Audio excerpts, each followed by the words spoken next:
let's get started. And I want to talk to you about Korea. Did you realize North Korea is in the Bible? No. Good. Okay, I It's gotta. not. It's not direct. It's not easy to find it. So therefore, I will help you through the hard times. Okay. But we're going to start with. I don't know where I want to start. I know. Turn to the book of Ezekiel, chapter 3, verse 3. I wanted you people to feel everything that I'm feeling.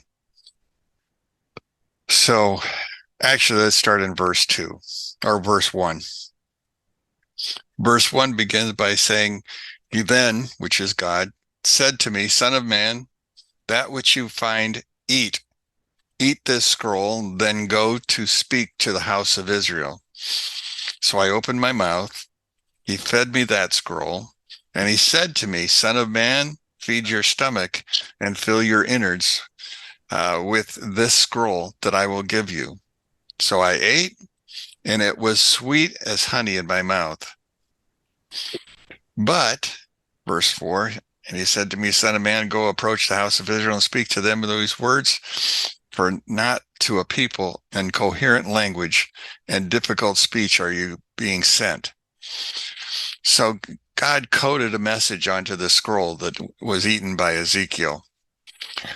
I want to tell you that that scroll is unleashed at this particular point in time. And so I want you to go to the book of Habakkuk, which is page 1391. I decided I'd save time and I would tell you what page it was, 1391.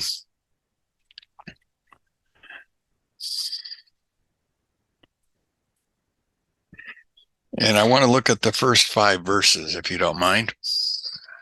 Of course, if you mind, you'd probably have to turn me off. But anyway, this is it. All right, so let's go to Habakkuk, first 5 verses, okay?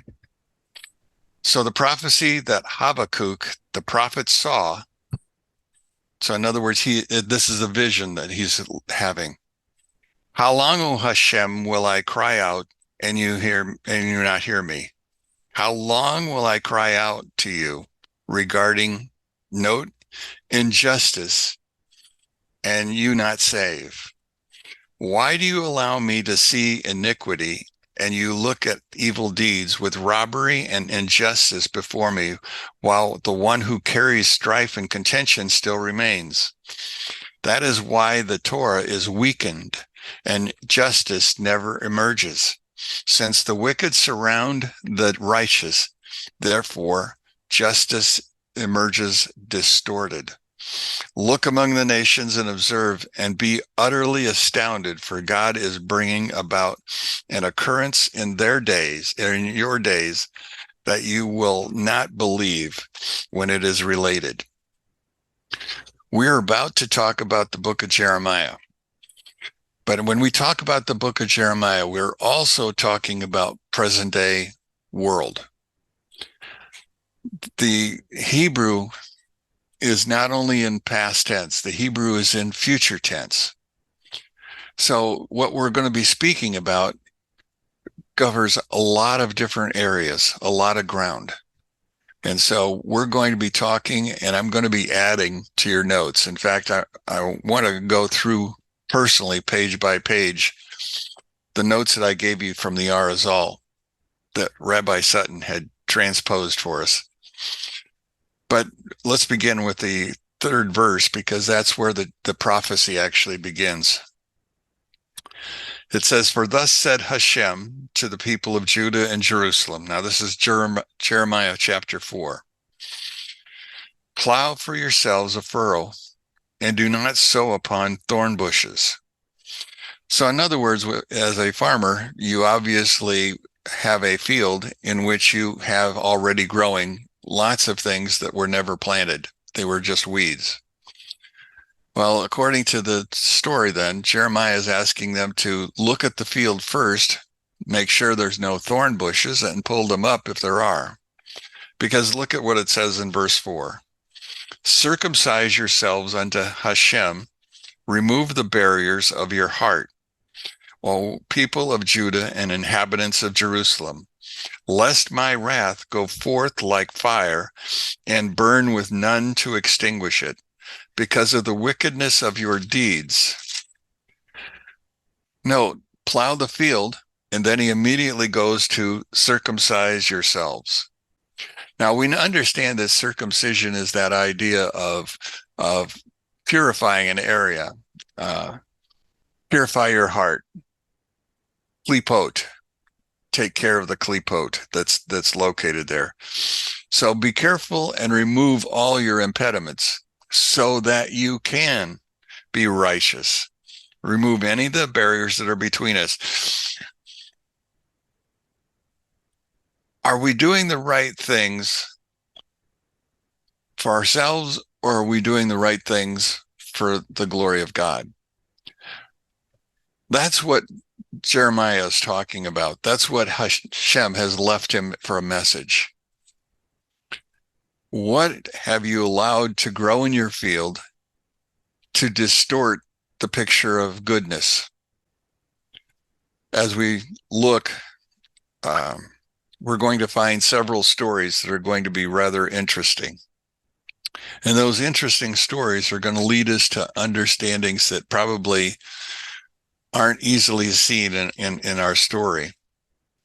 I want to look at chapter 4, and I want to look at verse 5 and, begin in verse 5 and 6, and maybe go a little bit farther. It goes by saying, relate it in Judah. So tell everybody, let it be heard in Jerusalem especially. Say, sound the shofar in the land, call out, assemble together, say, gather together, let us go to the fortified cities, hoist the banner over Zion, and gather together, do not stand still, for I am bringing evil from the north, which is where we're going to jump into Korea, evil from the north and great destruction. Now, as we're looking at this is the watchman on the wall. Jeremiah is acting as Habakkuk, because remember, Habakkuk's first job was to be a watchman on the wall. That's the way the book of Jeremiah begins. Now, Jeremiah, being the watchman on the wall, has been observing through visions, not necessarily what's really going on outside the wall, but he's been observing in his mind all the things that are going wrong in Jerusalem, all the things that are going wrong in Judea. And so in our story, then, he begins to talk to us about why is this happening? Why are you allowing this? On the other hand, Jeremiah is now telling us at the same point, there are two things that he was looking at or understanding. Number one, he was understanding, first off, that he needed to sound the alarm. He needed to blow the shofar. He needed to tell. He needed to express. Now, you and I both know, or have heard a shofar, know that it doesn't go very far. The shofar is the immediate area that will hear it. But for those people who were outside the walls of the city, they needed a second answer or a second way of understanding. Therefore, they needed to look at the banner. So while they were outside the city walls, they could look up and they could recognize the banner on the flagpole that would be out on the corner of the buildings, or actually the corners of the walls of the city. And in doing so, they would understand that they needed to gather back inside the walls for protection. What we're going to look at is beyond that. We're going to look at the north, because north is something that I'm going to talk about today, and Wednesday I'm going to try to hit it a lot harder. But I want you to understand that there's an alarm out, and I want you to understand that there's hiddenness in what's going on. Today we'll spend much of our time talking about the negative. I will give positive so you don't have to feel too bad, but understand, in order to receive the positive, you're going to have to live through the negative. That's part of the process that's going on, and that's the reason that the storm starts in the north.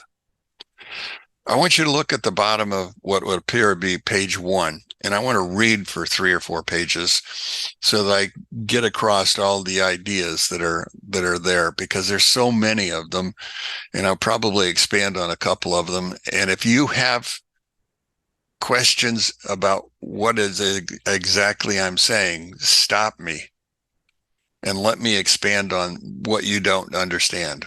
Okay. So that means you're going to have to unmic yourself at some time, and that's okay.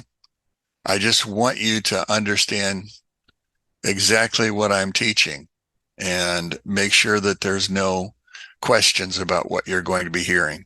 Okay. So I'm going to begin with forgive me. That's where I start bird walking. You understand bird walking. Bird walking is the times if you look out and you people have robins up there. We don't have them very often down here, but if you watched a robin looking around for a worm, robins don't walk in a straight line. They wander all over. So I oftentimes take a bird walk when I teach. And so this is the main bird walk. Not the only one, but it'll be the main one that we're going to go through, okay?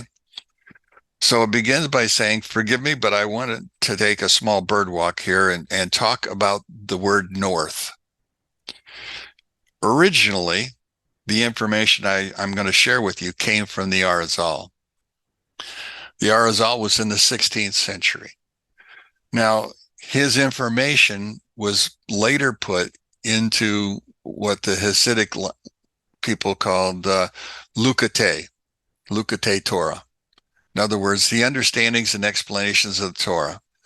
This was put together by the Lubavitcher Rebbe's. It took a course of time. It was not something that was instantaneous, but took a while. It was also known as Moharan. But anyway, as it begins, Rabbi Sutton, who I had a chance to meet, who's a wonderful rabbi. If you went with me up to up to Grand Rapids, you would have met Rabbi.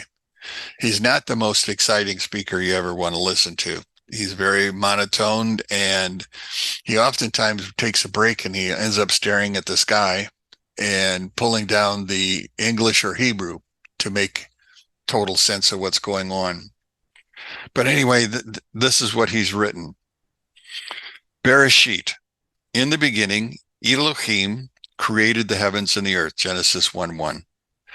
Now we're going to get into Genesis 1:1 later in our story when we get down to the 23rd verse of this chapter. So what I'm talking about is going to be a redundancy, okay? But anyway, excuse me. I want to talk a little bit about the bet, because Bereshit begins with a bet and not with an aleph. Well, I better read. But why did the Torah begin with the letter bet and not with an aleph? Why was the aleph saved for the first letter of I am God, I am Hashem? Anoki, that's the word that's used. Anoki begins with the aleph. So the 10 Commandments begins with the letter aleph, whereas the Torah that we read begins with the letter bet. Now, I've given you several reasons over the past as to why it works out that way. Hint, I want you to know that the word Anoki is not a Hebrew word. It's Aramaic. And because it's Aramaic, it's written not just to the Jew. It's written to Gentiles as well. So the 10 Commandments really apply to us. Although you have to understand, in Christianity, we said we don't live by the law, but the answer is we should pay attention to it. It goes on to say, the first word of the 10 Commandments, the fact that the Torah begins with the letter bet teaches that the Torah has or contains at least 2 aspects. One is it contains Peshat, which is the simple. In other words, what you see is what you read is what you get. It's very, very plain. But it also has a second component, and that's called Sod, which is the deepest level. So you have this very simple level and you have the very deepest level. Both of them are found everywhere within the Torah. Now, the question is, why don't we see it? And this is where I do another bird walk. The understanding is the fact that one learns. He learns through reading, understanding, sharing, and receiving from a righteous source. Now, the sod of the Torah, it's the soul, our soul, and it corresponds to the world to come. The word Peshat is the Torah of its body. That's what we do here in this world. That's what it's about. So when we read it, we actually can read it on two levels, and it'll affect us in two different ways. The simple level should affect our body. In other words, we should do what's been said. The secret level, the level that is deeper, that's the level we want to tune our soul into, cause our soul to move higher. And that's the importance of what's going on there. Because you see, the soul is what's going to get us into the world to come, not the body. The body just simply does its own thing. So again, when we go back to plow the field, we're attempting to move beyond the surface dirt, open it up. But in opening it up, we find ourselves with weeds in our way. So we have to pluck the weeds as we go along. So that's what's going on. Now, in the Torah, well, let's go through the next paragraph. The Torah in which God took delight before creating the world, as well as the Torah that the Tzaddikim learn in the Garden of Eden, is none other than the level of Sod. Indeed, the Torah studied in the Garden of Eden was the initial Torah, or what we call the Torah Atzelut. It's the Torah that emanates. That was the original Torah. So when you looked at Exodus chapter 20 and you were looking at the 10 commandments, you were looking at the secret highest level that God is going to give us. That's what you were looking at. It only lasts for 15 verses, but that's the highest level. Internalizing that is the greatest internalization you can make. Now remember, it's written in a simple language. Don't do. Very simple. Tells you what not to do. But at the same point in time, buried within it is also that which we need to do. And oftentimes what we need to do is the opposite of what we can't do or shouldn't do. And so that's what it's talking about. But when we talk about Deuteronomy, and we're looking at, chapter 4 or 5 of Deuteronomy, you are now looking at the Torah of Beriah. That's the Torah that is here on this earth. That's the Torah we're living by today. It's basically taking all the way through from Exodus all the way through to Deuteronomy and now all the way through the Tanakh. That's the Torah that we're given. That's the Beriah. I started, I think, a few times ago telling you that the original Torah and the new Torah, the Torah Beriah is 88 words longer than the original, if you remember that. And 88 was 88 letters, not 88 words, 88 letters. And the gematria of 88 is the word Nahar. Nahar. Nahar is the word for river. So in other words, the Torah is like a river that flows through. Remember how in the Garden of Eden, there were 4 rivers that flowed out from the Garden of Eden. Why 4? Because you had the letter Yud, He, Vav, He. So in other words, one could attach himself to one of 4 rivers. That's what this river flowing down from the mountain. When God was giving the second Torah, that's what was they were receiving at that point in time. Now, there are two kinds of rivers in the Jewish understanding. One is just simply water flowing, hesed, kindness. In Daniel, we're going to get into a river called Kenor. It's a river of fire. When you and I pass on, according to the Jewish understanding, we walk through the river of Kenor. We cross this river of fire. That's the beginning of purging away all of the dross that we've collected while we're here on this earth. And we move into the next world. That's the process that goes on. The process of crossing this river may take up to a year for some people, depending on how much dross they've collected. But we would compare that to the word Gehenna, Gehinnom. That's like a purgatory. Sheol is the deepest level, and that's the level of annihilation. In other words, you don't have a soul to come back. It's gone. So in our story then today, what we're talking about is this idea of moving on or moving through. I want to stop because there's a lot of things going on in the world today. And Daniel, I will spend a lot of time. I've talked often about the fact that well, Peggy probably hasn't heard, and I've talked a lot about the fact that there was the old version in Daniel 7 of the nations, and I said that there was a newer version. In the old version, it's Iraq, it's Persia or Iran, and the next one is the level of Greece and Edom, depending on how you look at it.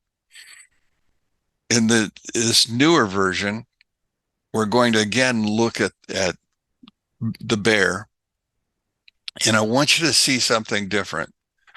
I want you to see it as both the ancient Persia or Iran, but I also want you to notice it as the nation called Russia. Now, in 1994, there was a rabbi who, before he died, Rabbi Levi Nachmani, was going through, well, turn back to the book of Deuteronomy, and I want you to go to Deuteronomy 32. Now I'll send you notes when I do my Daniel. This is what I've been working on in my mind. This is why I'm trying to decide whether to. I'm sure I'm going to end up teaching it. The question is, how thoroughly will I spend time? But we're going to go to Deuteronomy chapter 32, and I want you to go to verses 21 and 22. This is all new for you. Okay? There's nothing that I've taught you before about this. You know, I told you chapter 32, one thing that you should look at is the fact that each of the verses are prophetic and they give you time slots. But there's more than that in this. And so 21 and 22 are very, very significant. This is what the Rebbe was using. He said, they provoked me with a non-God. It doesn't mean with idols. It means with a non-God. It means with a philosophy, a theory. Okay? Angered me with their vanities, their ego. So shall I provoke them with a non-people. Now, you can use this idea of non-people and talk about Hezbollah and ISIS and all of those other organizations. In other words, they don't control a country. They're not composed of a single group of people. They're not a single tribe. But they're a non-people. They're nondescript. You can't use a single word to identify who they are. But I also want you to notice, with a vile nation shall I anger them. So we have a nondescript people God is going to use because of the vanity of Judah, actually, or the Gentile, Christian, whatever word you want to use, those who believe in God. Verse 22, for fire will have been kindled in my nostrils and blazed to the lowest depths. Now, if you go to the text, the lowest depths are actually, it's called the nether world. If you want to look at it, it's 1, 2, 3, 4, 5, 6, 7, 8, 9 lines up from the bottom. And it's this phrase right here that talks about blazed to the lowest depths. But the last word there is the word for nether that you're going to actually look at. Now, the word for nether at this particular point in time is another word for Sheol. Sheol, it's the world of the annihilation. Okay, so this word, when it begins Tav, Het, Tav, Yud, Tav. Notice the Tav. Notice the idea that's there. It's the idea of everything that's 918. I can't remember what the value of 918 is. I'll have to go back and look that one up. But anyway, I can't remember. Anyway, the idea here is that this, whatever is going to happen, is going to happen because the fire that has been in my nostrils is going to burn all the way down to the lowest depths. It shall consume the earth and produce set ablaze what is founded on mountains. Okay, what was founded on mountains? Idolatry. Remember, that's where the idols came from. It's a philosophy that started all the way back in the days of Babylon, or actually even further back than that. But the idea of the religion of the Babylonians was the idea of idolatry. Remember, Daniel was made into Belshazzar. So as our story goes, God has been kindled in his nostrils, meaning that it has not yet come out. Imagine what it will be when God finally gets mad enough that the fire comes out. What today would you call the greatest possible fire?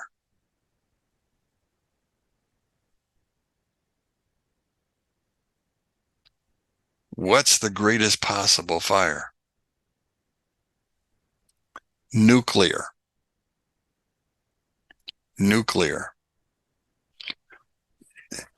If we go back and look at page 506, all right,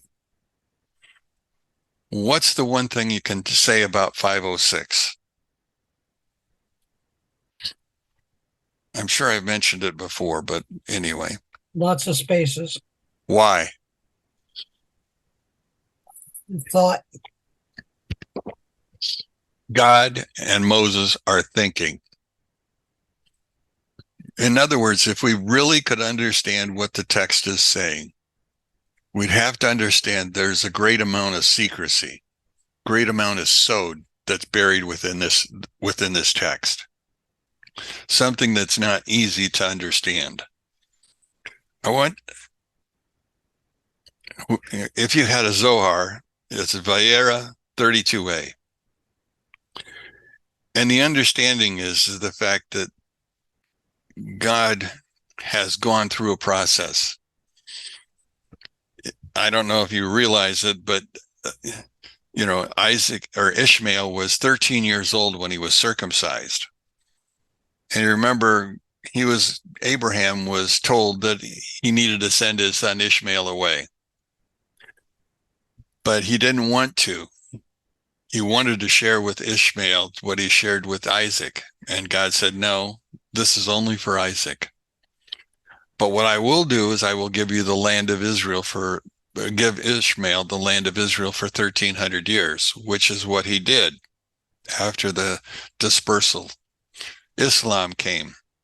Islam had for a while this period, this understanding. So let's go back over to the other side. And this is where the secret part comes in. They provoked me with a non-God, angered me with their vanities. So I shall provoke them with a people. With a vile nation shall I anger them. The concept of the vile nation is a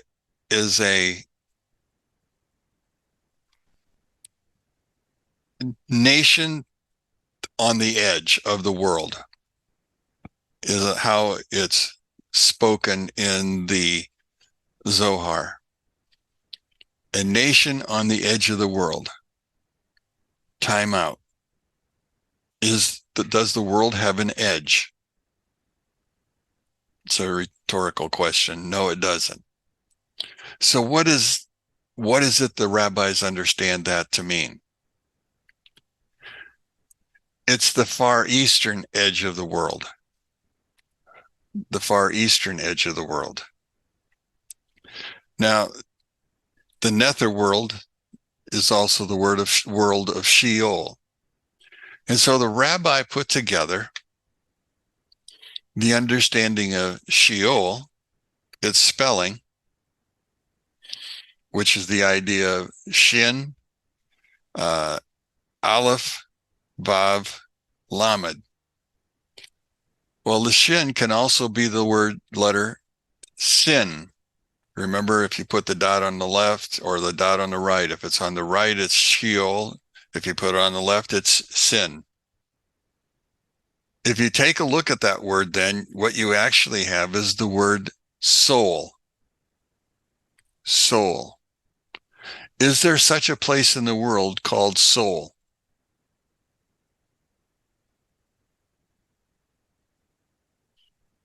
Bobby says yes. Korea. Yeah. Seoul, Korea. You're absolutely correct.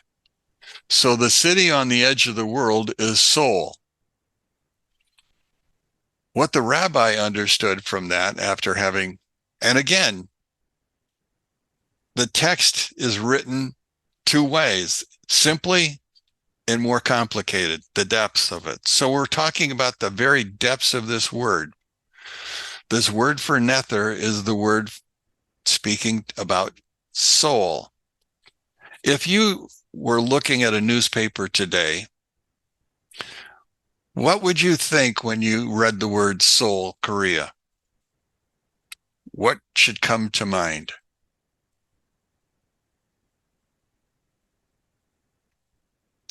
North Korea. North Korea. Now, I bring the fact that North Korea should come to your mind because in understanding North Korea, we have to follow its path and what's going on. Well, in 1994 or thereabouts, the country or the nation called North Korea began to try to create for themselves an army to protect themselves supposedly from the South Koreans and the Americans. What did they begin to do in 1994 to protect themselves? They began to build missiles. Missiles for the purpose of what? Destruction. What's the most destructive missile that you can create? A nuclear missile. Now, in order to complete their process of creating a delivery system and everything else, they needed help. Who did they go to for help?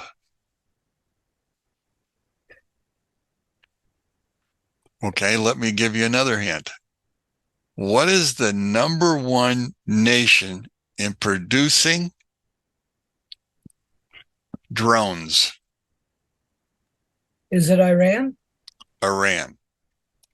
So Iran began to give the technology for missile production in exchange for nuclear understanding, how to build a nuclear power plant. So the Koreans and the Iranians are working together. This year, way back all the way to the start of March, Iran began to not only export drones, but build factories for creating drones in where do you think they build a factory outside of Iran? Russia.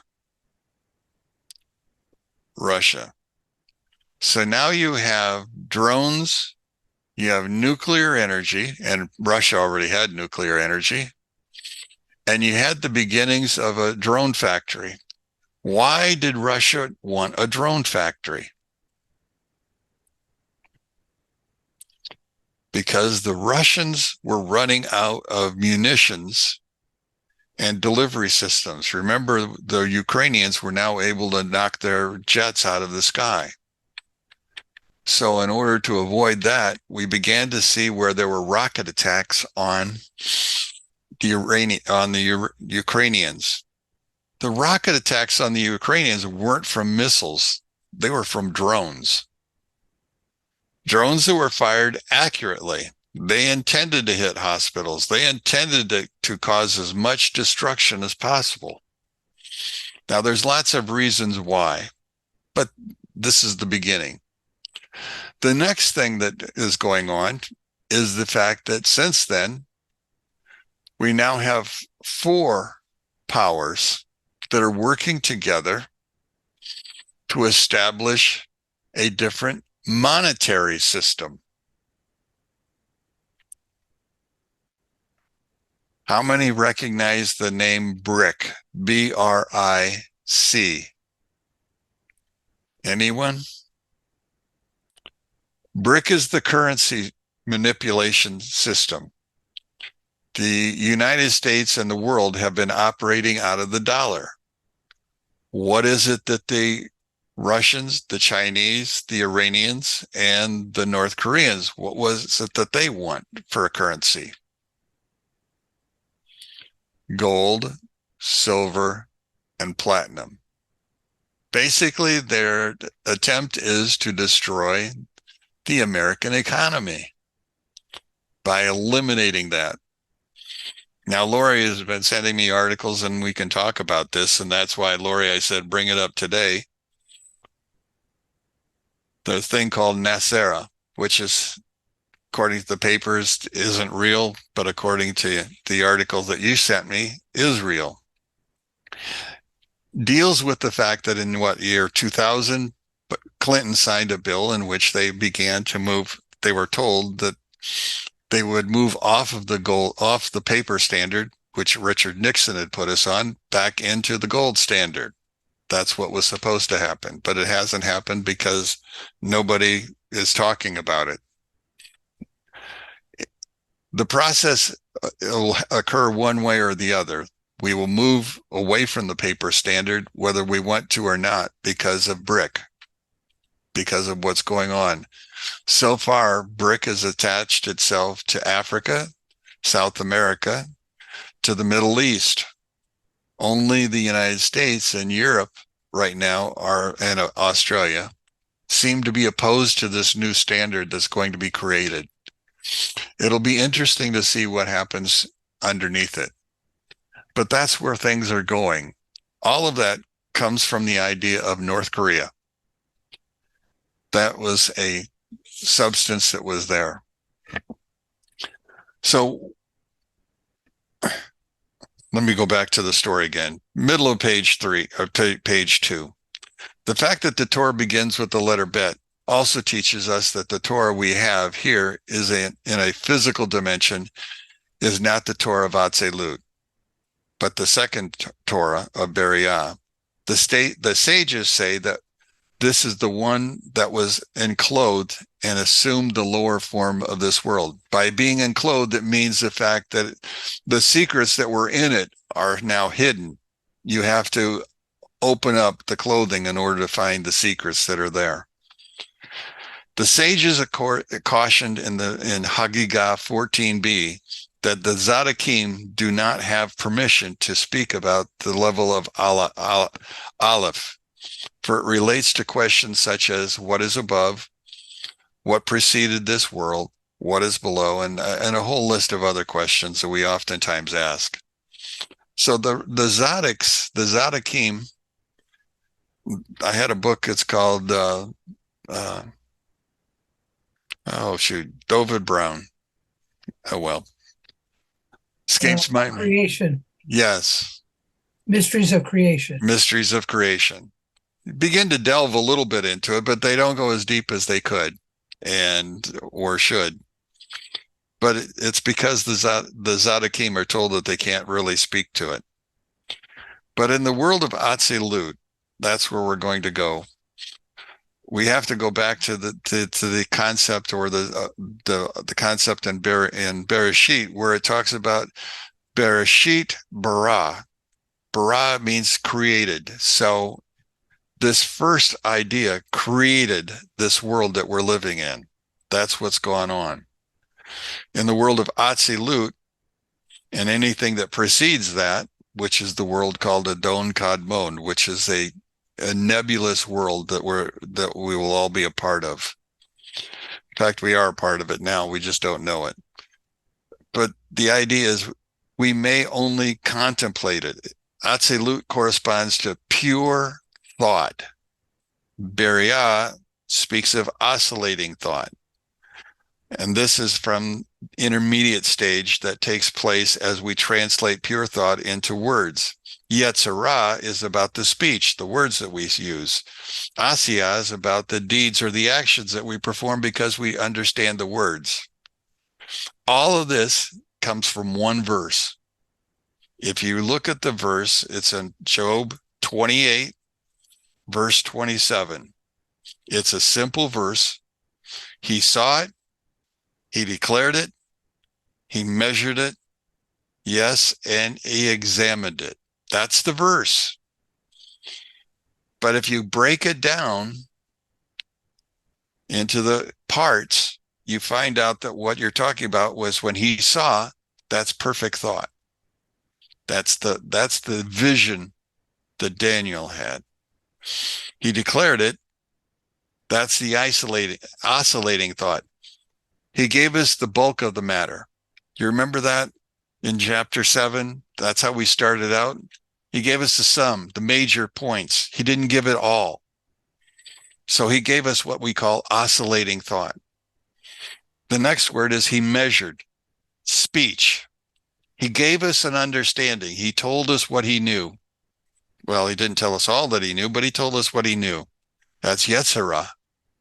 Then he examined it, or he began to look at the deeds within it. That's the idea of this world, the world of Malkut. So that's what's going on. So when we read the Torah, we're reading on a level of oscillating thought. But in reality, the original Torah, if we would have been allowed to have it, would have given us pure thought. That's why we have so many decisions that we can make. If we had pure thought, we would know enough not to sin.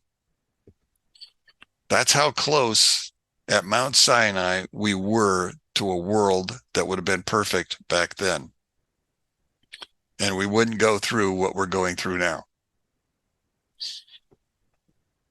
Now he goes on to say, now the reason the Torah begins with the bet in Bereshit is because the letter bet is breached or opened on one side and closed on three sides. And this is where we're going to get to the idea of north. In this sense, it formed is like that of the world.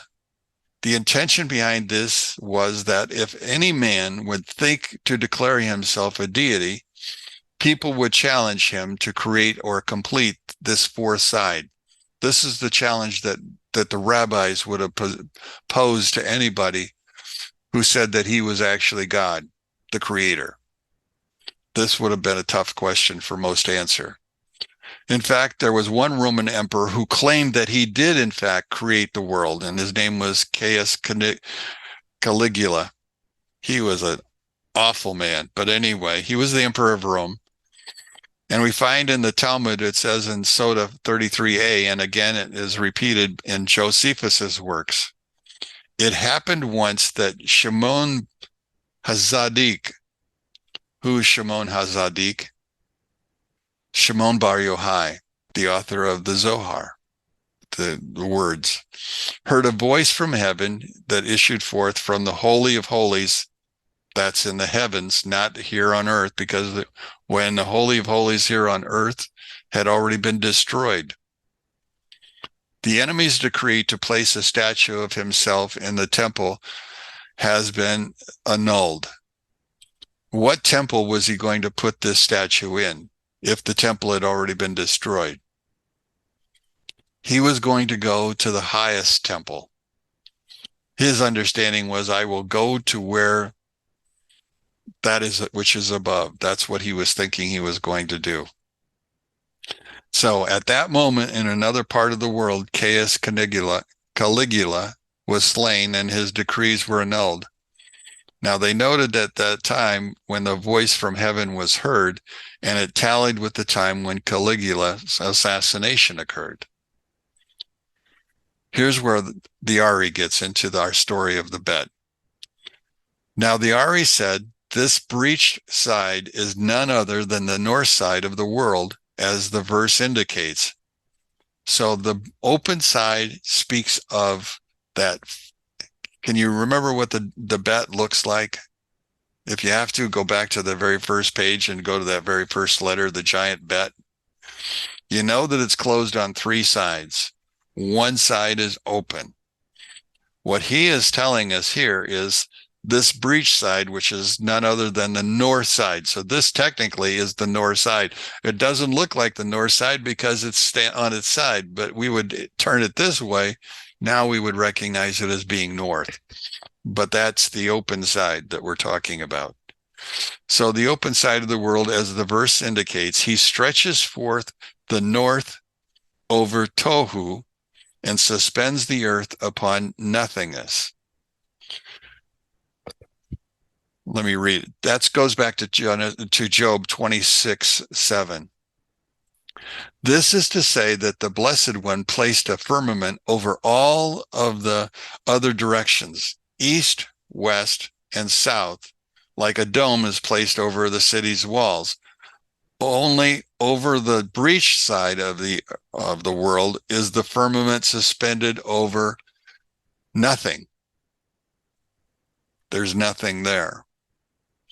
Now, this again is metaphorical, right? Behold, the entire thickness of the earth compared to the depths of the Atlantic Ocean is like that of a mustard seed. The Ari noted the idea of currents hindering the traveling of sailing ships attempting to navigate the world. If I wanted to go west and I had a sailing ship and I left the harbors of Genoa and I tried to go to China, I began to go west, but as he left the Straits of Gibraltar, he found out that his ship was not doing very well. In fact, his ship wanted to go south. And so he allowed the ship to go south, but then it decided it wanted to go west.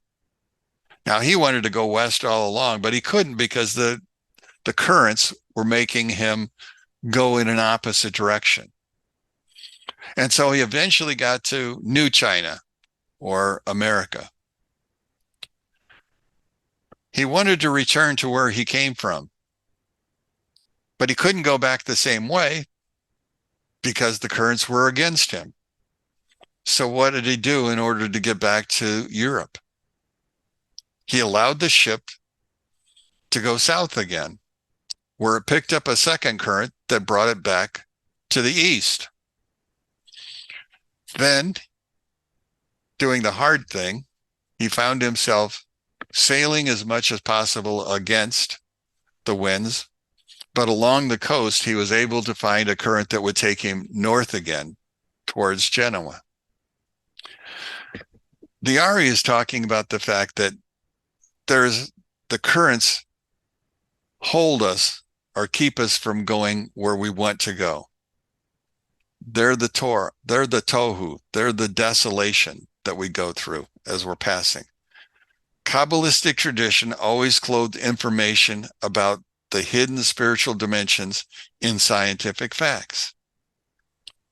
So when we look at science today, one of the great science teachers in Judaism right now is Rabbi Yitzhak Ginsburg. Because you see, he takes a look at all of the modern science and he reframes it based on Kabbalah. That's really what's going on. The sages do not concern themselves with how right that scientific information was. They just used it to hide Torah. And that's what Rabbi Ginsburg is trying to get us to understand. Later it says the Ramchal taught that our sages encoded much of the esoteric traditions that they had received in matters relating to nature and astronomy. In other words, they utilized the knowledge of nature and astronomy that was accepted among the Gentile scholars of their time in order to transmit hidden knowledge. Thus, they never intended to teach the physical facts concerning these phenomena, but rather to utilize the facts as garments, clothing, or vehicles of esoteric secrets. One should therefore not think that they were wrong because of the particular scientific model that they used was no longer accepted. Their intention was to clothe the hidden traditions that and the accepted knowledge of the generation. That very tradition could have been clothed in a very different garment according to what was accepted as scientific fact in those generations. And in fact, originator of a particular Haggadic statement would have done so himself, as he had stated in those other generations. The Arizal would later say, in the future, God will tell the North to yield all of its goodness and its righteousness. In other words, he's hidden within that bet the understanding of goodness and righteousness. We can look at it in two ways. We can look at evil is now coming from this direction. But behind the evil, after the evil is all out, what we will find will be the actual goodness, and the righteousness will follow it. So in other words, the evil that we're speaking of now is called this world. Eventually, this world ends, and what comes forth will be the world to come. That's what the Arizal is understanding from that letter bet. So it's a lot different than what I've taught you before. And it's not that I didn't know it. It's just that you can only learn so much. You can only absorb so much. And I just didn't have time to write all the notes that you could use. As you can see, I wrote you 9 pages again. It's not like I'm limiting my mind. I am, because it takes too long to give you all of this. So every once in a while I throw in a bird walk, and this is it. Okay, I'll continue page 4. But I digressed. Rav Chaim returns to the original problem at hand, namely the nature of the fourth or breach side of the world. In one sense, this side seemed to be identified with evil and desolation. Now, on the other hand, the Rav will quote verses to the effect that there is another extremely positive aspect to the north in order to further clarify the nature of the breached north. That's in the book of Jeremiah, what we're in. I want you to go back and I want you to look at Jeremiah, and we're going to look at that first chapter, and I want you to look at that first verse, or that 14th verse. Here again, we use the word north, all right? Hashem said to me, from the north, the evil will be released upon all the inhabitants of the land. Okay. So again, if we follow the Arizal's understanding, it's the north where the evil is coming from. So that's when we look at the idea of north, we're looking at an idea of what we would call, well, a purgatory. It's a constant revealing of evil, or the dealing with evil. In Psalms 31:20, we learn how great is the good, which is the light, that you, and I gave you the Hebrew word, sephanta, which means um, hidden away. Now, hidden away, zavanta, is the root of that is the word Safan, and I gave you both of them right there, right? And so the word Safan is the word for north. So hidden away in the north is something else. It's for those who fear you. And in another verse, whose stomachs you fill from that which is hidden. That's 17:14 in Psalms. Again, the word hidden away, Safan. These two verses are said to refer to Gan Eden. It is there that the hidden good is stored away for the righteous. Now in Isaiah 43:6, we learn, I will say to the north, give forth. That is in the future. God will tell the north, meaning that which is a hidden away, is truly Gan Eden, which is at the end will yield all the goodness to be found for the righteous. So once all of the evil has exited that north side, once God has emptied it, what you will find behind it is Gan Eden. That's what's going to be behind it. While we're here on this earth, we are experiencing the north. We're experiencing all the evil that's been created. When we pass on, we move from this world and all that's revealed to that which has been hidden. That's the world of Gan Eden. That's the world of the world to come. That's what's going to happen at the end of all of this. So we all should understand that purgatory and Gan Eden are opposites, and that Gan Eden equals heaven. Okay. Now we're ready to try to answer the question.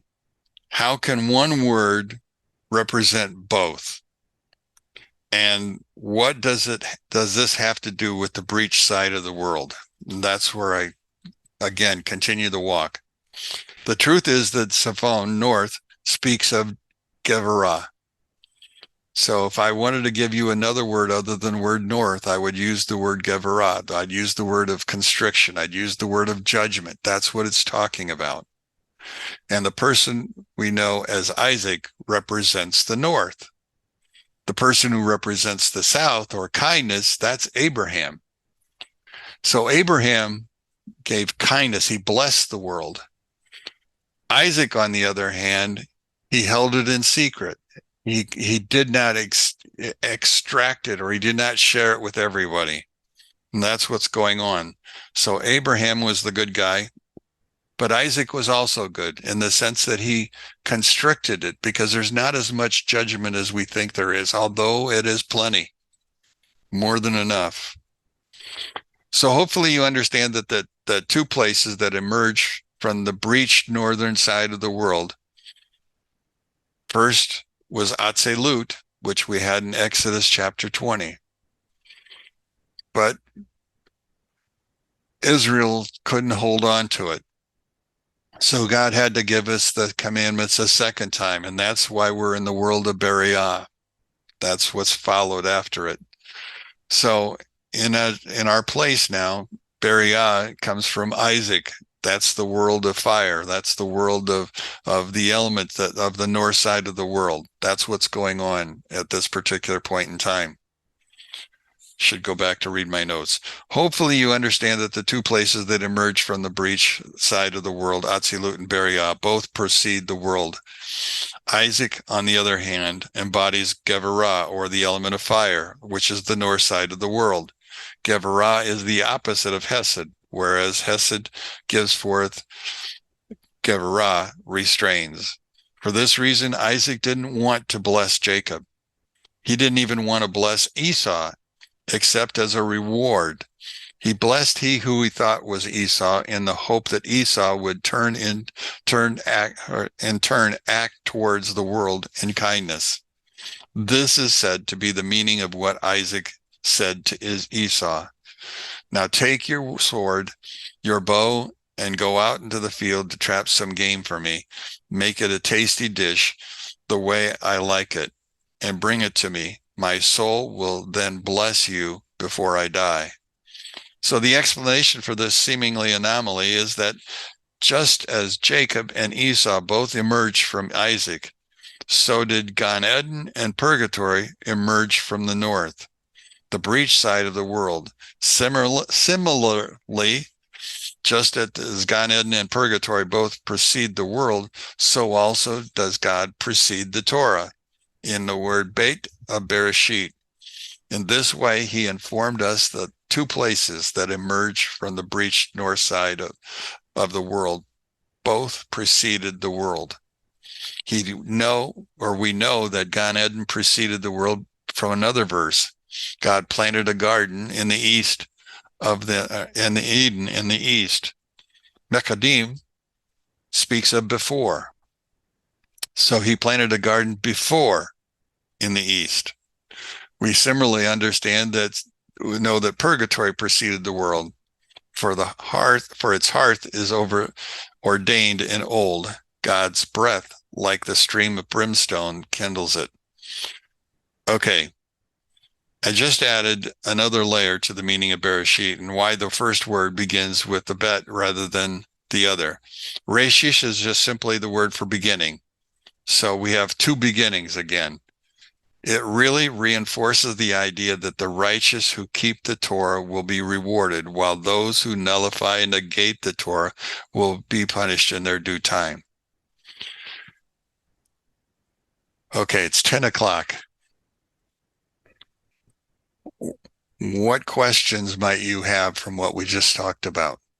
What understandings do you now have that you didn't have before?